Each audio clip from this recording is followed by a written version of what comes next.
Hey guys, running solo today, just because I wanted to finally talk about this movie. I've wanted to for like 2 weeks. Honestly, the big reason why there's even still a review of this movie is, one, it's worth talking about, and two, I really want to be able to bring it up in my top 10 list later this year. So I just got out again of The War for Planet of the Apes, and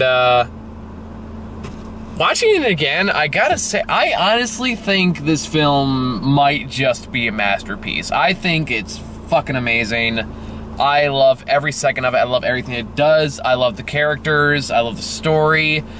This movie is so exceeds the genre it's in. Like it's technically a blockbuster movie, but at the same time, it does so much more with that genre than you feel like a blockbuster movie should usually does or even tries to do. This movie is a hardcore fucking war movie. Honestly, like, on par, if not exceeding, the most recent Dunkirk that just came out last week. Like, we're just, like, I don't know about the month, we're just in... We've had 2 war movies that come out recently that are just, like, the hardest core PG-13 you could possibly get. I'm honestly surprised this movie isn't an R, because it is one bloodstain away, this movie, War of the Planet of the Apes, is, like, one bloodstain away from being a hard R movie, because the stuff... This movie is genuinely horrifying. There is some genuinely horrifying and disturbing imagery. People are drawing a lot of comparisons to Apocalypse Now, and yes, it's so appropriate. Even the movie's aware of that. There's a joke in there where, like, you see, like, graffiti says Apocalypse Now. It's like, okay, even they're aware that this is an obvious influence. Woody Harrelson is amazing. Andy Serkis is phenomenal. God damn it, I love this movie so much. And it's funny because I've seen this twice now, and I've had 2 very different experiences with the audience I've seen it, and I've seen them both in a packed house. This is like almost 2-3 weeks after the movies come out. This is on a Sunday afternoon. This movie was packed when I saw it. It was like full of people, which gives me hope a little bit in the future. But the first time I saw it, I saw it on opening day, and by the time it was over, I was like, wow, that's like a really deep, disturbing, yet strangely hopeful, contemplative movie. And the guy next 2 seats away from me just goes, ugh! That was so boring. God, he was such a dick about it too. Like and then he started walking. I was like, "How hard is it to make apes and humans fight each other? God damn," or something like that. Like that one made me hate our species, or hate humans as a species just a little bit. Because like when he was doing this, I wanted to lean over and so hard and go, "Fuck you! This is why we have 5 Transformer movies." I didn't say that I wanted to, but I held back. I just bit my lip, but he's walked behind me the entire time just bitching about the movie. He's like, "You fucking Philistine." I know. I'm like, again, different taste, but do you need to be that much of an asshole about it? But anyway. Meanwhile, on today's viewing, there was a kid right next to me, no more than 15, who got super into it. Like, hardcore, totally invested from beginning to end. And this is a slow-paced movie, too. Like, this isn't like an explosion every 5 seconds. This is a very slow pace. It's very methodical. It's focused on the characters. It's focused on the drama. It's focused on what the characters are going through. And the themes of revenge and war and sacrifice and loss and all these different themes. This kid next to me was 110% into this movie. Like, I think he loved every second. He was like the only one that applauded when the movie was over. And that gave me a little hope for the future. I'm not gonna lie. It's like, okay, good. We have kids in our in the next generation who actually understand like good movies. Instead of, ooh, new Transformers, stuff blows up, yay! Apparently, like, the 30-something-year-old I saw with on the day it came out. My sunglasses on, because it's like sun's like right in my fucking face. But, yeah, like, honestly, and I've said this before in the reviews, like, I have loved the last couple Apes movies. The first one is the weakest of the bunch, mostly because, like, but what makes that interesting was... was Andy Serkis as Caesar. I thought his character was fascinating. I love how they developed him. I thought he was easily the best part of the movie, and he saved that movie from just being mediocre. And not to mention, I had a very satisfying third act. Same thing with the second one. Although second one, that's when Matt Reeves took over as the directing chair, and that really changed things up. I love that movie too. Like, all the ape characters are fascinating. The big flaw of the last 2 movies, and I love all these movies, And I just want to point out how rare it is in a trilogy that the third one is the best one. Is that it's like, while the ape characters are fascinating and really, really cool and like really, really interesting, the human characters can be kind of dry. It's like James Franco in the first movie was just kind of eh.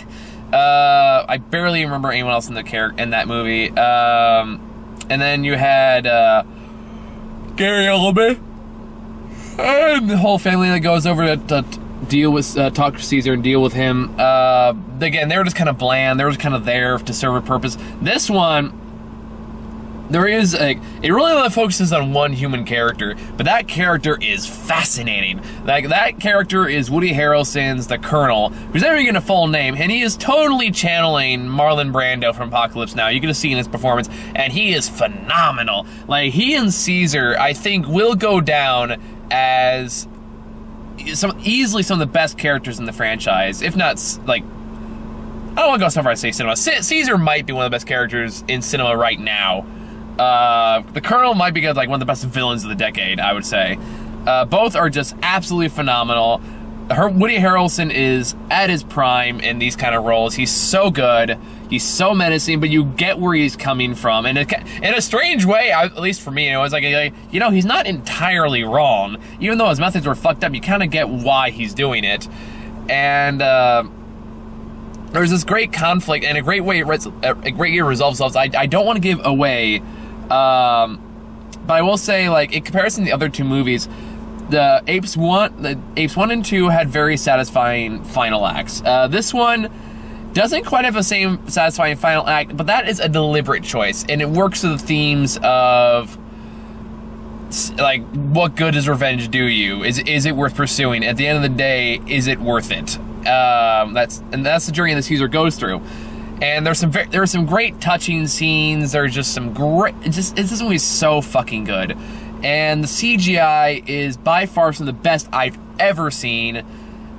You believe these apes are there. Like, this isn't like, I don't know, like Jurassic World, for example, where, like, yeah, you can tell CGI, and yeah, it kind of takes out the movie because, like, you're thinking you're watching a cartoon. No, like, this case, like, this is one of the few cases where I say, like, the CGI is so damn good that there's never, at least for me, there's never a moment I was genuinely not believing that these characters were the apes, because the way not just because the CGI is so good, but it's also the way the actors carry themselves. Not just Andy Serkis, but everyone who plays the ape just sells it so well, and it's so fucking good. And I should talk about Bad Ape, because this one tries to put more comedic elements in than the previous two movies. This one I'd say is more needed than the other two movies, so I appreciate it, and that comes largely in the form of a character named called Bad Ape. I don't know who plays him, unfortunately. He does a great job. CGI on him is amazing. He's very expressive. And this comes down to how good the directing is too, because, like, if anyone else did the kind of stuff that is done in this movie, it would have failed spectacularly. And Bad Ape is a great example of that, because he is very the goofy kind of character, but at the same time, when you first introduce him, he is given this very tragic backstory.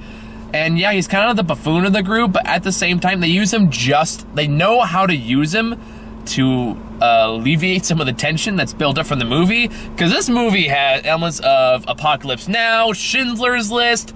It's almost a fucking Holocaust movie at one point. There are monk apes on crucifixes. The opening scene of the movie is a fucking slaughter of apes in an encampment. It's like fucking slaughter.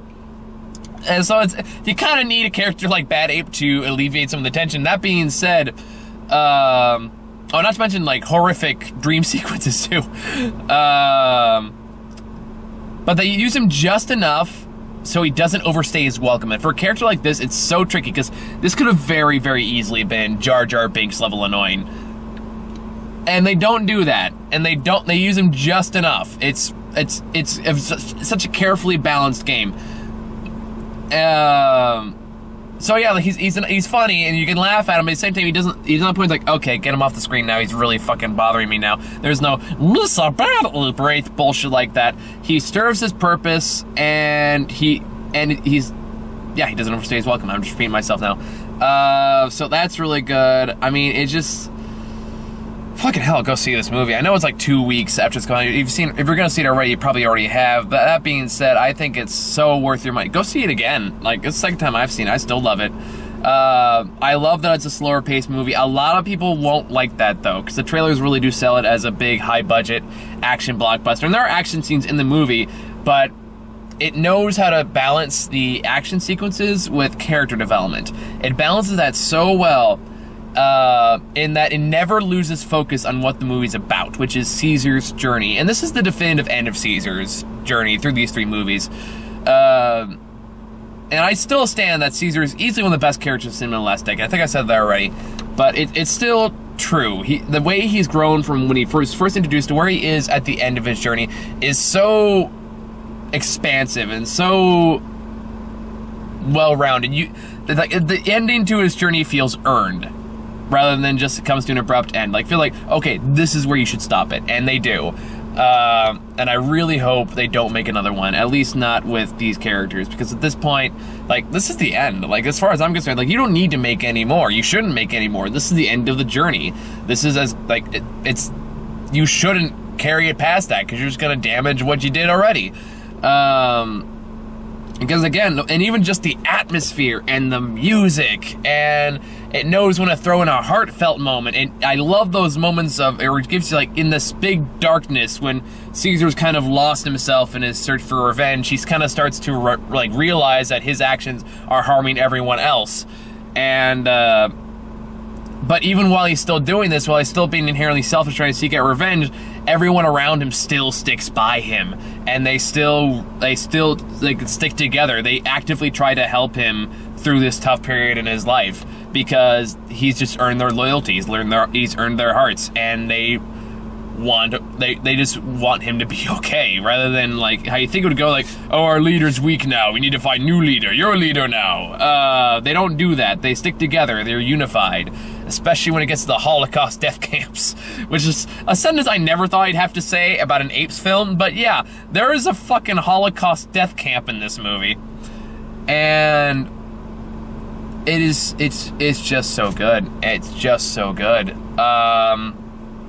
And it's hard to think of what else to talk about without going into spoilers, and I don't want to give anything away, because you should 100% see this movie. Maybe I'll talk a little bit spoilers now. So, like, for those who have already seen the movie and just want to hear my general thoughts about what happens towards the middle and third act, I will go into that a little bit. But if you have not seen the movie, stop now, go watch the movie, come back, and then listen to what I have to say about the spoilers. So, let's talk about Woody Harrelson's relationship to Caesar in the movie. So, throughout the movie, the Colonel is seen, again, a very Marlon Brando Apocalypse Now if he wasn't fat. And at the same time, Woody Harrelson's character, the Colonel, is saying that he's doing this because there's a new strain of the virus, the simian flu, or whatever the hell they call it, where apparently it cuts out their ability to speak, which ties into, like, the original movie and how all the humans are primitive at this point. But, and the Colonel, realizing this is what's going on, feels like he has to eradicate the disease by basically killing off anyone that's infected and quarantine everything else. His superiors don't see it that way, so an army is coming up north to try to stop him. But he's using the apes that he captured while Caesar was on his revenge mission to try to build a wall that will help protect them from the coming army. So that's basically part of that. But unfortunately, due to hubris, he does end up catching the virus at the very end, after Caesar frees all the apes and says, like, I'm sorry, I can't do this, I have to get revenge, I can't let my hate go, and he goes charging in there. And this is just such a pivotal moment for this character. Again, for both these characters, it's so good, because Woody Harrelson made such a big fucking stink about not catching this thing, and that's exactly what ends up happening. Now is not a good time to email me, people. I will talk to you later. Alright, so Caesar walks into his quarters and just sees him drunk as hell, because Woody Harrelson's come to the realization that he's caught this flu, and he's just gone to just a massive stupor for obvious reasons. And Caesar, seeing this, still points a gun to him, still planning to pull the trigger, and Woody Harrelson, who can't talk at this point, is actively encouraging him to do it. But at the same time, it's a turn for the character, because he still can't do it. At the end of the day, Caesar still believes in mercy, and still believes in peace, and he just can't get himself to do it. So Woody Harrelson does it instead. And now, like, in the previous two movies, there's a big, flashy climax between him and the main villain, or, like, the main antagonist. And, like, in the first movie, in that case, it was kind of society. In the second movie, it was Koba. Both were really good, but what I like about this confrontation is the fact that if they did go with, like, a big epic battle between Caesar and Colonel, it would have negated the point of the movie, which is that, at the end of the day, revenge just wasn't worth it. Or like, it wasn't enough, or just whatever the reason Caesar didn't pull the trigger, just like revenge wasn't worth what he would lose in the process, which is what makes him a good person. So I love that twist. I think it works brilliantly in the context of the movie. There's almost some explosions at the very end that it's kind of make up for a little bit. So, like, yeah, if you're looking for like a big finale between him and Warriors, and you're not going to get it. It's deliberately unsatisfying in that regard, and I like that twist. I also like how even the minor characters who haven't gotten a whole lot of screen time in the last couple movies, like Rocket, for example, we didn't see him a whole lot in the second one. We saw a fair amount in the first one. We didn't talk. This is the most we've gotten of him, and he's a really good character. All these characters so well developed. I especially love the relationship between Maurice and Nova, who's this mute 9-year-old girl. I'm guessing 9-year-old. Who's caught the disease. She can't talk, but she establishes a relationship with Maurice, the orangutan, and they have this great little, like, almost like father-daughter kind of relationship thing going for him. As Maurice he takes her in when no one else will, and I think at the point she recognizes this, and this little brief exchange that I love between them when Maurice gives her name Nova, when he's talking about how brave she is, and she's been learning how to sign, so she kind of copies what he's doing, and they kind of have a sweet little moment. And then, like, when Nova goes into the Holocaust camp and gives Caesar some water, or just gives her doll because she just wants to see that he's okay, and that encourages the other apes to give her food to give to him, just as a sign of unity, and say we need to, like, even though this is a hard moment for all of us, we need to stick together. And that's a very heartwarming moment. It knows how to balance comedy elements with hardcore drama, horrific imagery,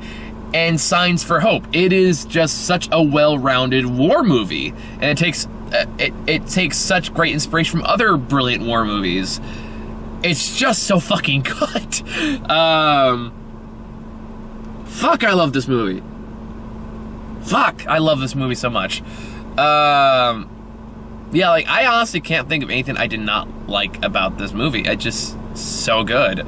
Like, here's another example. A very Apocalypse Now scene is when Colonel and Caesar meet face to face for the first time, because they break into they find his hideout, and they break in, and the Colonel kills his wife and son, which is what conspires Caesar on this revenge journey. And there's this great little moment of tension where, again, it's pure visual storytelling, where Caesar realizes that Colonel is going into his headquarters, so he runs in there as fast as he can, sees the Colonel as he's, like, attaching himself to the rope. Colonel turns, sees him, realizes that Caesar is still alive. He did not successfully kill him. And then Caesar looks at him, then looks to the side, sees the corpse of his son and wife, turns back and with this look of pure hate, and it's like done in slow motion, and it's all about the actors' expressions and how they're processing the information, and how they're immediately reacting. And then, yeah, Caesar kind of reacts how you expect, and that the music is this very slow, methodical boom, boom, boom. It's so good. So good. God damn it. I cannot recommend this movie highly enough. I really can't. If you like these kind of movies, like I said, if you're expecting a big, explosive blockbuster, you're not gonna get it. You're not gonna get it here. If you want that, go see Dunkirk. That has more explosions than this movie does, honestly. And that is just as intense a war movie with a lot less dialogue, surprisingly, even though it's a Christopher Nolan film. Yeah, I mean, like, I can't think of much else to talk about. This is just a brilliant movie, and yeah, this might be one of my favorite trilogies I've seen in a very, very long time. Because the movies have just gotten better every single time, and I think this is their peak. They should really not make any more after this. They need to stop immediately, because they're just going to kill it if they try to keep going. So I'm going to go over trailers real quick, and if I could think of any more to talk about, I will. Okay, so, I mean, a lot of trailers I've gotten before, so I'm not going to spend a whole lot of time on them. No, I don't want to install that right now. Fuck off. Okay, there you go. So I got the trailer for Detroit again.